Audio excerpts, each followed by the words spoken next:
J'ai tendance à le toucher, malheureusement. J'arrive pas à m'en empêcher. Si par exemple j'ai un bouton un peu infecté, etc., je vais vouloir le percer. Je vais avoir tendance à chercher à l'enlever tout de suite et donc à le percer. Ce que je fais généralement, c'est déjà de bien nettoyer ma peau. Pourquoi pas aussi faire un gommage, je peux aussi, mais j'évite quand même de trop graisser ma peau, ça dépend un petit peu l'état de mon bouton. Sinon après, je continue en fait la skincare que je fais habituellement. Puis voilà, j'attends qu'il disparaisse. Et surtout, je ne le touche pas. Je vais utiliser mon stop bouton justement à l'endroit où j'ai ce bouton et je vais avoir ce petit tube dans mon sac et je vais le faire plusieurs fois dans la journée de manière à ce que ce bouton soit traité. Je dirais que j'ai le réflexe de prendre mon petit stop bouton à mettre localement et j'aime bien le faire souvent avant d'aller dormir, comme ça il n'y a aucune interférence avec ma peau et le bouton il pourra partir ou diminuer. J'essaye de ne rien faire.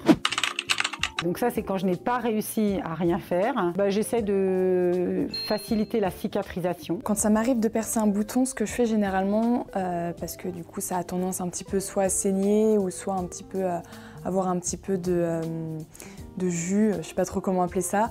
Généralement je tapote en fait avec un coton dessus pour justement essayer d'un petit peu apaiser la bêtise que j'ai faite avant, quoi. Je le désinfecte et après j'essaye de mettre une crème cicatrisante. J'ai jamais testé les patchs, faudrait peut-être que je le fasse. J'ai déjà testé le dentifrice. Je sais pas si c'était une bonne idée.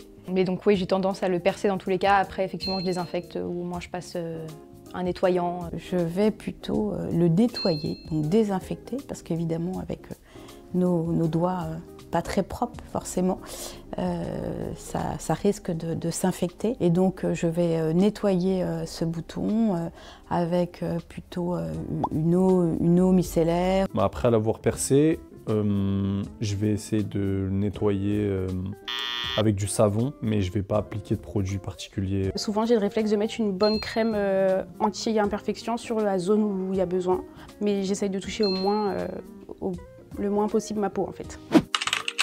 Je mets de la poudre ou j'utilise des papiers matifiants. J'ai tendance à avoir ma petite poudre pour rematifier. Et sinon le matin, j'aime bien mettre une bonne crème matifiante au préalable pour préparer ma peau et éviter de briller souvent après 12 heures.